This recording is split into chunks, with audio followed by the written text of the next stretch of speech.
Yes. Ang ganda-ganda mong Marin, pero wala pang jowa ngayon. Pero ako naniniwala. Hanapan nyo na lang ako. Ganda mo yan. Oo nga, ang ganda flawless, no? Thank So sa you. 10 years, Marion, ano pa yung gusto mong ma-achieve? So 10 years. Yes, sa isang dekada.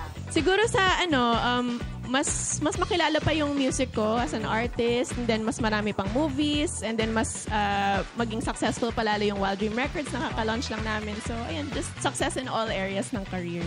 And magka-love life na rin. Inano ko lang din. Hindi ba, no? Hindi ba yung parang nasasabik na si Miss Lala na bigyan mo na kawawang ng apo? Parang Walang ganon? Wala naman. Wala pa? Walang pressure na ganon? Wala namang ganong pressure sa ngayon. Yeah.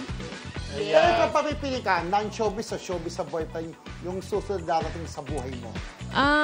Siguro po, ano ba mas okay? Siguro non-showbiz para walang competition. Pero at the same time, kasi someone na nakakaintindi din ng ginagawa ko. So, yun lang po yung nagiging, I think, yun na pag-iisipan ko. Yeah.